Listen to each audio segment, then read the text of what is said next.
Welcome back. Good to be with you again. Now, you may remember that a while ago I introduced my two iMac G4s, an 800 megahertz and a 1 gigahertz, with the intention of upgrading probably just the 1 gigahertz. Now, forgive the background noise. It's a warm day today. I've opened the windows to cool it off a little bit in here, and there's a highway ramp right back there. Anyhow, the RAM took quite a while to come in. It did finally come in. So I was going to open it up and put that in, and an SSD with an adapter that's around here somewhere. However, when I went to look at it to open it up, I discovered that the inside cover, which you have to remove to get at the logic board, actually it holds the logic board, is held on with 4 Torx T15 security screws. The biggest Torx driver I have is a T10, which just spins around in there. Well, I'm happy to say that just tonight, or this evening, a complete set of Phillips flathead and Torx bits arrived. There's even pen lobes, which is really nice for working on MacBooks of various descriptions. So anyhow, time to get at the upgrades. Please stay tuned. All right, here is the 1 gigahertz iMac G4 ready to be upgraded. Now, I have to admit, a part of me says very strongly, Lee, don't do this. The machine is working really, really well. Why tempt fate, take it apart and break it? But I can't help myself. And realistically, I do want to get the RAM upgraded. We're talking about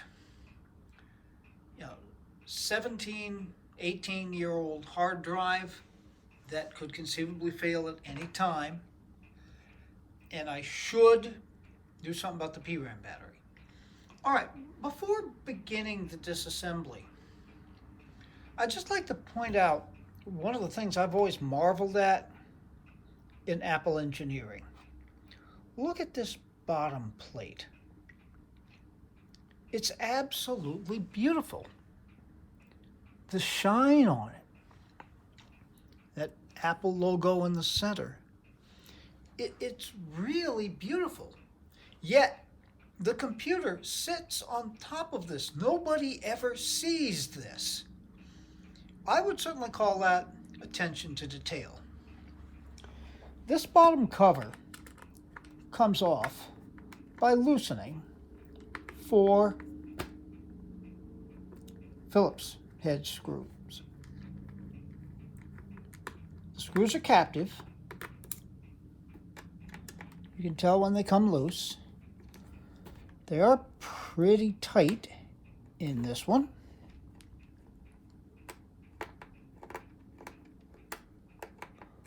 I've only taken the bottom cover off one of these things once.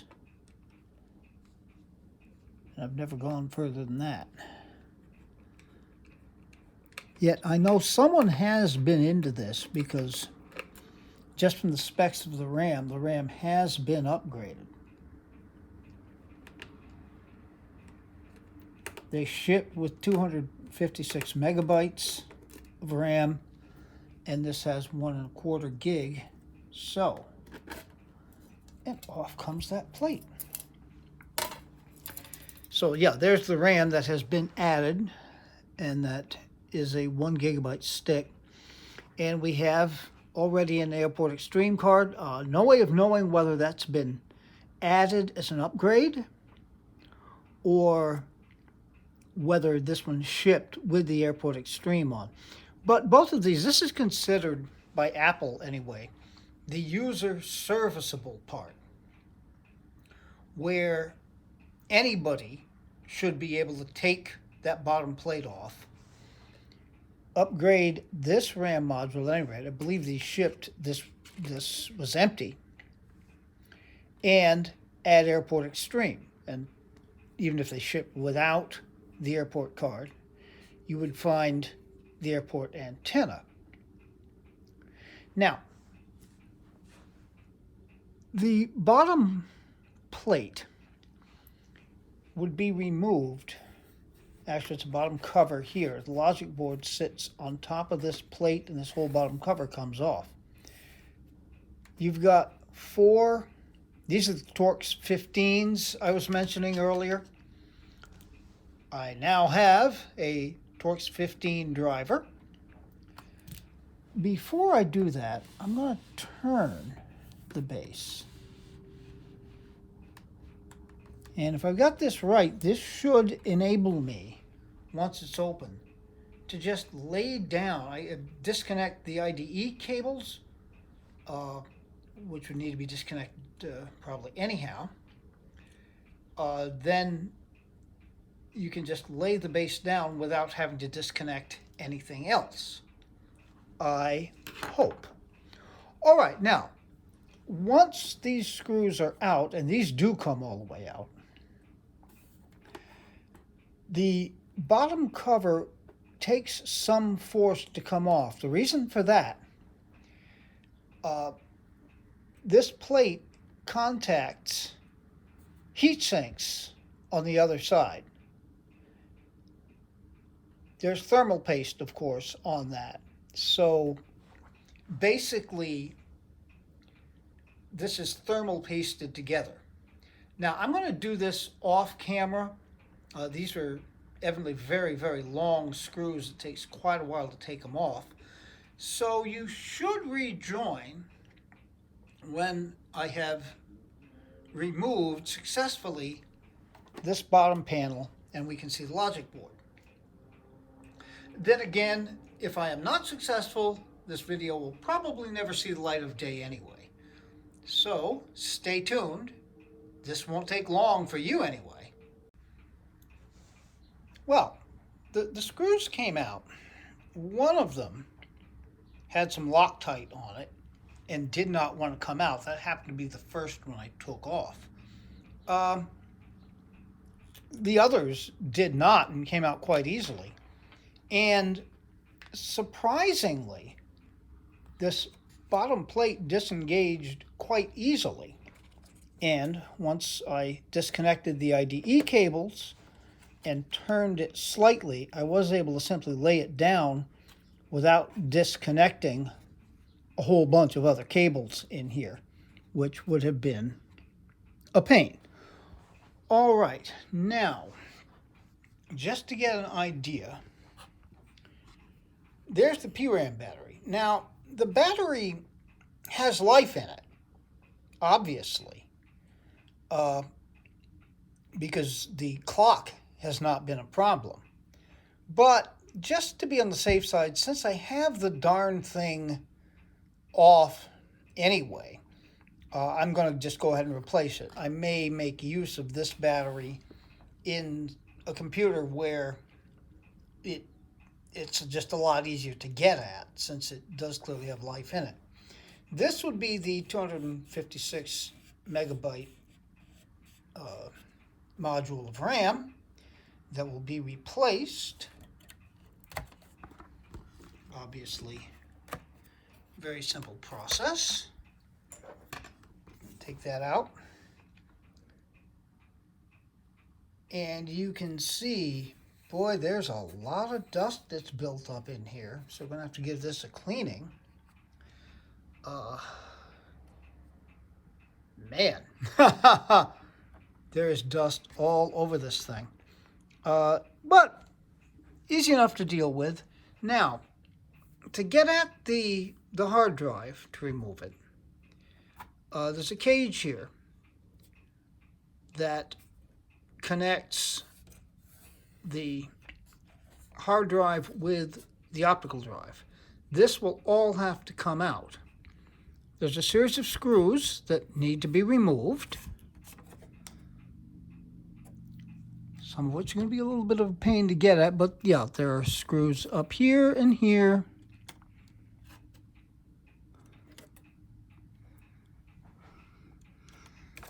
Okay, yeah, there's one there. Should be one in here somewhere. There's a screw missing there. Oh, okay, yeah, there's a screw over here that needs to be removed, and I believe those are the four. Here, here, here, and here.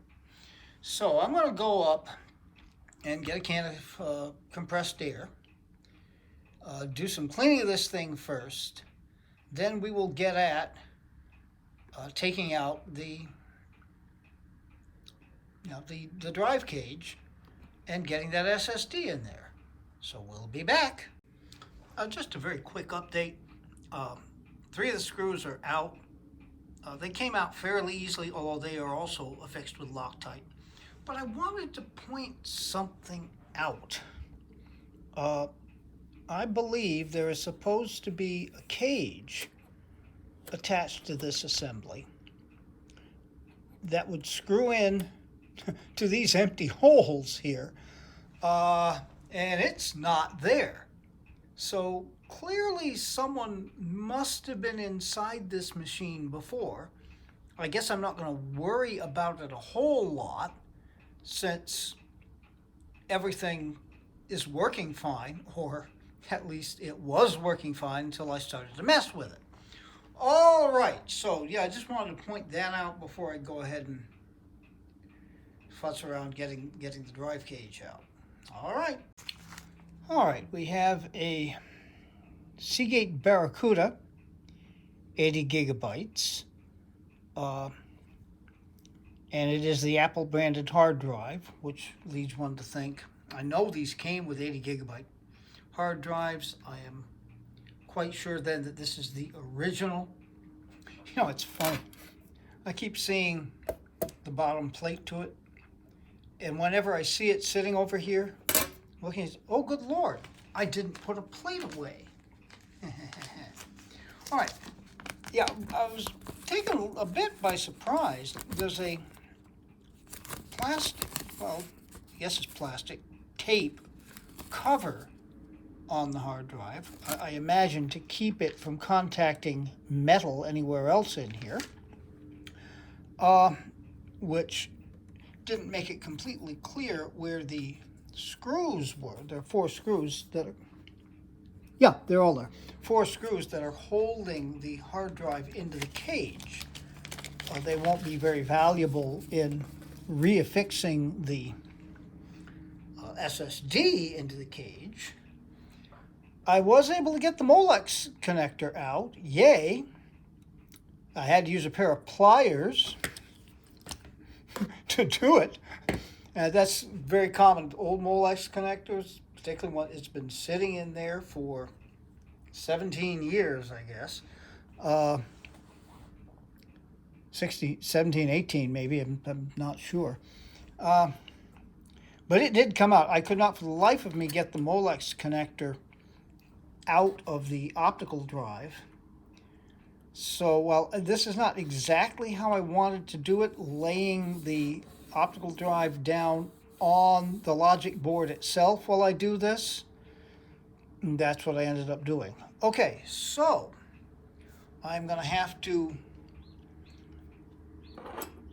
get the hard drive out of there and the SSD with the adapter, which of course will go this way, and in order to hold it in, where did it go? Ah, yes. I've got my roll of heat tape here, so I'm going to be using the heat tape to secure the SSD in there so it doesn't move around. And we'll give you a look at that once I actually get all of that done. So we shall be back. Okay, just a quick look at the heat tape job. It may not be the most beautiful thing in the world, but I believe the SSD is held in there securely. I've got the adapter in there as it should be. So hopefully we are going to be ready to go here.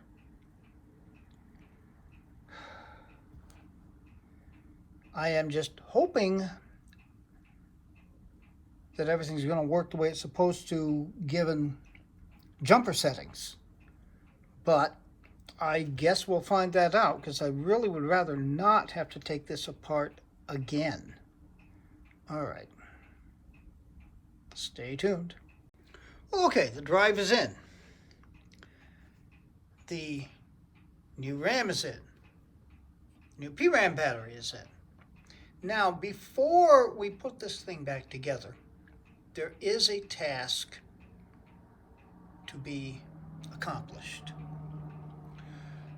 As I said, we had thermal paste here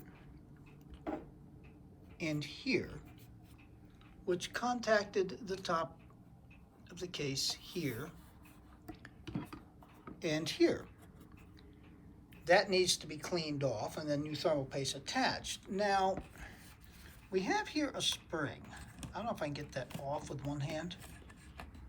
The answer is no. But anyhow, take that spring off. This heatsink comes off. And we've got the processor. If we're going to do this, we might as well clean off the old thermal paste and reapply thermal paste on the processor as well. Because then that's done. We won't have to worry about it for another 15 years. Okay, so we shall see how that goes. Well, I can say one thing. In comparison to this machine's immediate predecessor, the iMac G3, the G3 came apart really quite easily, with, of course, the exception of trying to get the darned hard drive out and then get the hard drive back in. But putting it back together was a real bear. Not a fun experience. This, taking it apart, was not a big problem. Although it was a pretty fair amount of work. Putting it back together, on the other hand, went very, very quickly and very easily. Now, that's partly the experience that I gained from the initial taking apart of the thing. Well, of course, we do have to discover if it actually works. So, I have inserted the Leopard DVD, and I'm holding down the C key, so we should boot into Leopard.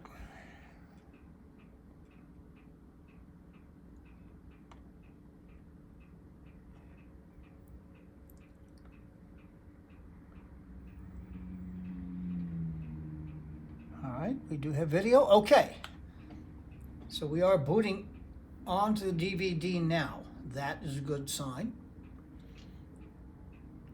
As you may remember, one of my concerns about this was the jumper setting for the SATA IDE adapter. I would think that if I had messed that up, probably the DVD drive would not have worked. So that's obviously working. Now, of course, we have to see if it will detect the SSD. I have formatted the SSD. And I have partitioned it with the idea of putting on Leopard, Tiger, and then Tiger will coexist with OS 9. This machine won't boot into OS 9, but I'm going to put it on so it can be used in Classic, because I can, I guess. I wasn't going to originally. I was just going to make this a Leopard-only machine. But thinking about it, I put a 512 gigabyte SSD into it, Don't need all of that. Okay, we will use English as the main language.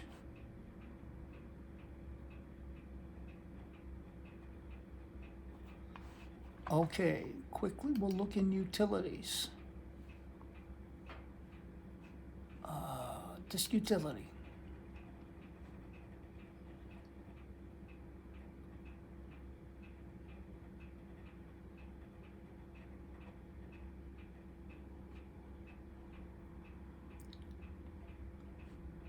Yes, there it is. The 3 partitions, one for tiger, one for leopard, and one for data. So this has worked. Oh, I'm so happy. Now, if we look at one other thing in System Profiler.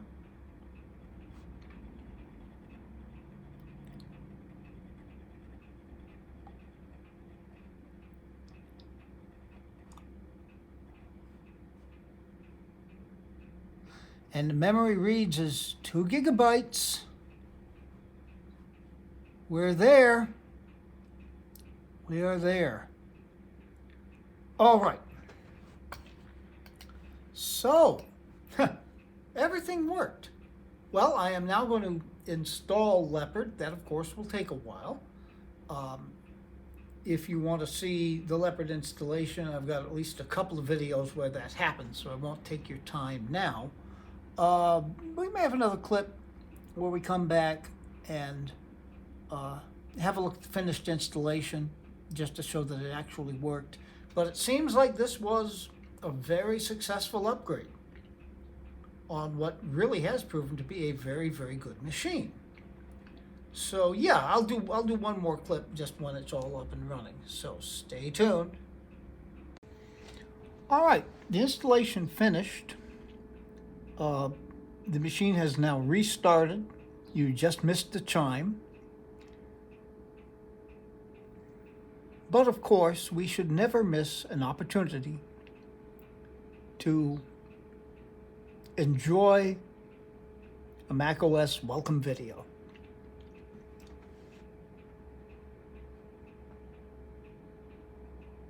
Unless, of course, it kernel panics, but I would be very surprised if it did that.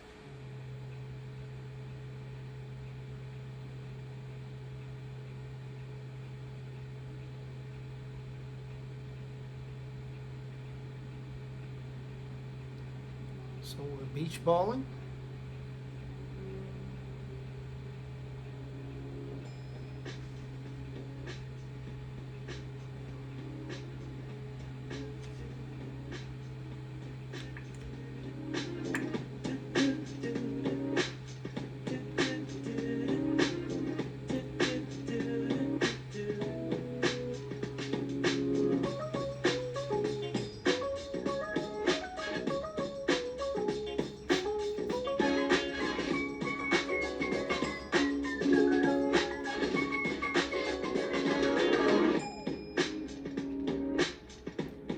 Okay. Sorry, you missed some of the beginning of the music. I had not turned up the speakers. They were turned down from when I had the Pro speakers plugged in. I'll have to remember to turn those down. All right, so I'm going to go through and set up the account. There's obviously no reason for you to see any of that, but everything has worked. Now, of course, there's going to be a summation video about this, as I always do. It won't take me that long. Today is Sunday. I'm expecting that this video will come out Monday and probably be able to wrap it all up on Wednesday. And the reason I can do that so quickly is I've been using the machine right along. It had Leopard installed on the hard drive, and even with 1.25 gig of RAM, it behaved very, very, very well. So, you know, we're in a good place. This is going to be a great computer. Okay, so I think we can wrap up the video here. Be good to other people. They deserve it, particularly now. Be good to yourselves, because you all deserve it. Take very, very good and careful care, and we'll be seeing you very, very soon, I promise. Bye.